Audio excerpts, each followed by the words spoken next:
YouTube channel oasis of knowledge में आपका स्वागत है। आज 23 जनवरी 2022 को जो यूपी टेट का एग्ज़ाम हुआ उसका पूरा सीटीपी सॉल्यूशन के साथ हूँ और आप सभी से मेरा आशा है कि थोड़ा सा देखने में परेशानी हो सकती है क्योंकि पेपर तो मिलता नहीं है, किसी तरह से जुगाड़ करके हम सॉल्यूशन कर रहे हैं। तो देखते हैं पहला क्वेश्चन कि निम्न में से कौन सा जो है शिक्षा मनोवैज्ञानिक की सर्वाधिक व्यक्तित्व को विधि है। तो ये विधि जो है वो अंतर्दर्शन विधि जो बिलियन उनका थ्योरी दिया हुआ है। आगे बढ़ते हैं नंबर 2 पर। बंडूरा यानी इसको बोलते हैं सलैट, SLT सलैट जो है SLT या इसको बोलते हैं SCT यानी अल्बर्ट बंडूरा निम्न में से किससे संबंधित है। तो यह सामाजिक अधिगम सिद्धांत से संबंधित है। आगे बढ़ते हैं नंबर 3 में। तो देखते हैं कि कौन सा पठार जो है अधिगम को प्रभावित कर सकता है। तो पठार जो है वो है कौन, एक। ऑप्शन जो होगा वो एक होगा। आगे बढ़ते हैं नंबर 4 की ओर। 4 में है कि कौन सा दर्पण जो है, कौन सा टेस्ट जो है वो मापने हेतु प्रस्तुत होता है। तो टेस्ट जो है इसको जिसको नाम है उसको बोलते हैं हम लोग अधिगम की गति से, यानी इसका आंसर जो होगा वो 4 का वो 4 होगा कि इसके कारण जो है अधिगम के रेट को कारण जो है वो हम परीक्षा हेतु माप कर सकते हैं, है ना। आगे बढ़ते हैं हम लोग नंबर 5 में। 5 है कि क्लॉट पिक्चर परीक्षण जो है निम्न में से किसके मापन से प्रस्तुत होता है। यानी यह जो टेस्ट है, यह जो पिक्चर जो है किस टेस्ट को न मापता है, मेजर करता है। तो यह जो है व्यक्तित्व को मेजर करता है, किसका, व्यक्तित्व का, है ना। नंबर 6 में चलते हैं हम लोग, आगे बढ़ते हैं। 6 बोलता है कि 5 वर्ष के मोहन जो है जिसका मानसिक आयु 8 वर्ष है और उसकी बुद्धि आयु क्या होगी। हम ऐसा मानते हैं कि फार्मूला होता है आयु का कि IQ बराबर MA/CA/100। यानी मानसिक आयु कितना था, 8 है, वास्तविक कितना था, 5 था गुण 100 था, है ना। तो 20×5=100 यानी 160, कितना, 160। आगे बढ़ते हैं नंबर 7 पर। देखते हैं कि इनमें से कौन सा IQ स्तर जो है मन बुद्धि बालकों का परीक्षण योग्य IQ स्तर कहलाता है। तो देखिए IQ जो होता है मन बुद्धि का 70 से कम होता है, लेकिन अब इस ऑप्शन को देखिए कि 36 से 49 जो है वो इस बच्चा जो है वो ट्रेनिंग नहीं कर सकता है ना। नंबर 8 चलते हैं। 8 बोल रहा है कि रोशा एक ब्लॉक टेस्ट का प्रयोग निम्न में से किसके मापन हेतु किया जाता है ना। हेमन रोशा का थ्योरी है। तो यह जो है इससे हम बच्चों को व्यक्तित्व को, पर्सनालिटी को हम मेजर करते हैं, है ना। आगे बढ़ते हैं नंबर 9 में। नंबर 9 है कि यह विस्तृत का कारण नहीं है। कौन सा जो है फॉरगेटिंग का कारण नहीं है ना। तो इसका जो आंसर होगा वो होगा नंबर 2, डिजायर टू रिमेंबर, है ना।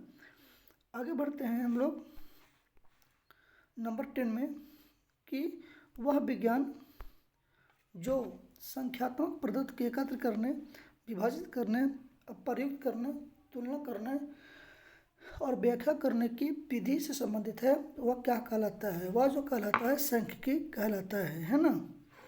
आगे बढ़ते हैं नंबर 11 में कि निम्न में से कौन सा शेष से अलग है, कौन सा जो है अलग है। जो अलग जो है रेमन टेस्ट है ये अलग है ना। आगे बढ़ते हैं हम लोग नंबर 12 पर बढ़ते हैं। यानी माध्यांक क्या होगा, इसका मीडियन क्या होगा। देखिए मीडियन कैसे निकालते हैं, हम जोड़ेंगे 9 + 10/2 यानी 90/2 यानी 9.5, यानी इसका आंसर जो ऑप्शन जो होगा वो कौन होगा, वो सी होगा। क्या होगा, सी होगा। आगे बढ़ते हैं हम लोग 13 नंबर। 13 में क्या है कि सूझ और समझ का सिद्धांत जो कौन दिए थे। ये तो बहुत इजी क्वेश्चन था, बहुत बार इसको पढ़ाया था क्लास में। इसका जो आंसर होगा वो होगा गेस्टावाल्दी। कौन होगा, गेस्टावाल्दी का थ्योरी, है ना, सूझ और समझ का सिद्धांत, है ना। आगे बढ़ते हैं 14 में कि मैकडूगल का। देखिए 14 को संवेग कितना पढ़ा था हम लोग को, 14 का संवेग। और इस संवेग का ही बताइए कितना बार उसको चर्चा किए हैं कि मैकडूगल के अनुसार प्रत्येक प्रवृत्ति का संबंध जो होता है वो कितना होता है, 14 को होता है। यानी इसका जो आंसर जो होगा वो होगा 2। आगे बढ़ते हैं 15 नंबर में कि पूर्व अनुभव के आधार पर जो संवेदना का अर्थ प्रदान करता है वो कहलाता है प्रत्यक्ष। पर हम बताए थे कि बच्चा के अंदर जो है सबसे पहले क्या आता है, संवेदना आता है, तब क्या है प्रत्यक्षीकरण करता है, यानी इसका आंसर जो होगा वो क्या होगा, 2 होगा। आगे बढ़ते हैं 16 नंबर में कि जो पिछड़े बालकों के लिए शैक्षिक लब्धि का अवधारणा किसे दी है ना। जो पिछड़े बालक है वो कौन दिए हैं, वो दिए विलियम वर्ट। कौन दिए हैं, विलियम वर्ट, यानी इसका आंसर जो होगा होगा आपका सी होगा। आगे बढ़ते हैं नंबर 17 में कि निम्न में से कौन सा एक उत्तम परीक्षण का विशेषता से अलग है, यानी कौन सा जो है जो परीक्षण जो है उत्तम से अलग है, यानी इसको इसका जो आंसर होगा होगा अभिक्षमता। यानी प्रत्येक बालक में उसकी टेस्ट हम अलग अलग क्षमता से कर सकते हैं, है ना। आगे बढ़ते हैं नंबर 18 में। 18 में क्या है कि निम्न में से कौन सा बुद्धि का सिद्धांत नहीं है। अरे भैया ये तो बहुत इजी था। द्विकारक कौन दिया था, स्पीयरमैन। कौन दिए थे, द्विकारक कौन दिए थे, स्पीयरमैन। बहुकारक, थर्मोडाइक, एक कारक, पीनेत, यही तो नहीं था ना। इसका आंसर कौन होगा, ए। कौन होगा, ए होगा। आगे बढ़ते हैं नंबर 19 में है कि निम्नलिखित में से कौन सा अंतःस्रावी ग्रंथि नहीं है। अरे भैया अंतःस्रावी भैया तो पहला जो है नहीं है। कौन नहीं है, श्राव ग्रंथ नहीं है, बाकी तीनों है लेकिन ये चीज़ नहीं है। इसका ऑप्शन कौन होगा, ए होगा। आगे बढ़ते हैं 20 में कि पियाजे के अनुसार संज्ञानात्मक क्रिया की द्वितीय अवस्था कौन है, विकास की द्वितीय अवस्था कौन है। थोड़ा सा देखने में परेशानी तो हो रही है। तो क्या था, हम बताए थे इसको, पहले संवेदी आता है, पहले क्या आता है, पहले संवेदी आता है, फिर पूर्व आता है, फिर कॉन्क्रीट, फिर क्या आता है अब्स्ट्रैक्ट, यानी SPCA, यानी इसको ऐसे ही बोल सकते हैं फॉर्मल इनफॉर्म, यानी इसका दूसरी अवस्था जो है कौन है, पूर्व है, यानी इसका आंसर जो होगा वो कौन होगा, ए होगा। आगे बढ़ते हैं 21 में। मूल प्रवृत्ति की एक प्रमुख विशेषता है जो पाई जाती है। देखिए मूल प्रवृत्ति कौन दिए, संवेग दिए थे। जो संवेग दिए थे मूल प्रवृत्ति को क्या बोले थे कि हर बालक में संवेग में एक क्या होता है, एक जन्मजात गुण होता है। कौन जन्मजात मूल प्रवृत्ति होता है, यानी इसका आंसर जो होगा वो 1 होगा।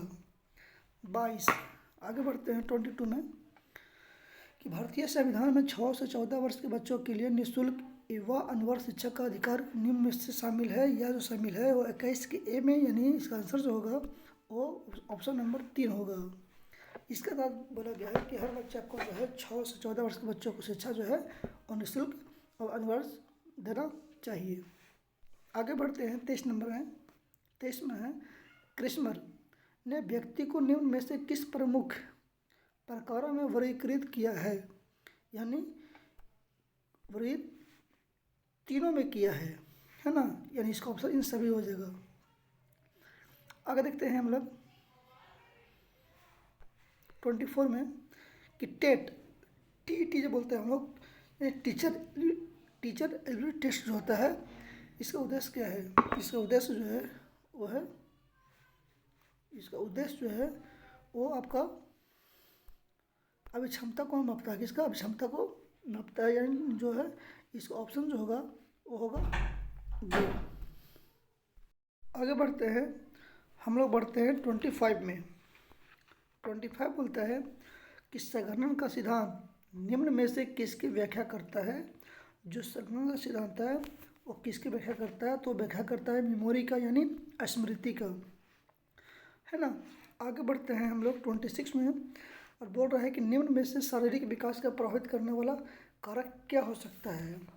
कौन सा जो है कारक को प्रभावित कर सकता है, तो खेल का व्याख्या ये भी कर सकता है, वातावरण दोनों कर सकता है, यानी इन सभी हो जाएगा। इसका आंसर जो होगा वो सही हो पाएगा, यानी खेल हो जाएगा, वातावरण और वंशानुक्रम तीनों हो जाएगा। आगे बढ़ते हैं 27। बहुत ईजी, बहुत बार इसको चर्चा कर चुके थे हम। बताइए आयको का नाम कौन सा फार्मूला है, इसका फार्मूला है IQ बराबर MA/CA/100, यानी इसका ऑप्शन होगा कौन होगा, 4 होगा। आगे बढ़ते हैं 28 में कि विचारात्मक चिंतन का चर्चा निम्न में से किसने की है। विचारात्मक चिंतन, जो चर्चा जो की है वो की है कौन, वो किए हैं जॉन डेवी। जॉन डेवी का थ्योरी है ना। आगे बढ़ते हैं। आगमनात्मक तर्क जो है, आगमनात्मक तर्क के स्तरों में कौन सा शामिल नहीं है, यानी कल्पना जो है शामिल नहीं है, तीसरा जो ऑप्शन नहीं है। बाकी जो है वो सब शामिल है, समीकरण भी शामिल है, संवेग भी शामिल है, ये भी शामिल है, बाकी ये शामिल नहीं है। इस ऑप्शन कौन होगा, सी होगा। आगे बढ़ते हैं हम लोग। लास्ट क्वेश्चन इसका कि सीखी गई बात को धारण और पुनः स्मरण करने की आसान क्या होगा। बहुत परेशानी कर रहा है क्वेश्चन पढ़ने में, यानी इसका जो आंसर होगा वो होगा 4, विस्मरण। तो हम आशा करते हैं कि आप लोग को क्वेश्चन पढ़ने में दिक्कत हुआ होगा, लेकिन इस वीडियो को आप ध्यान से देखिएगा।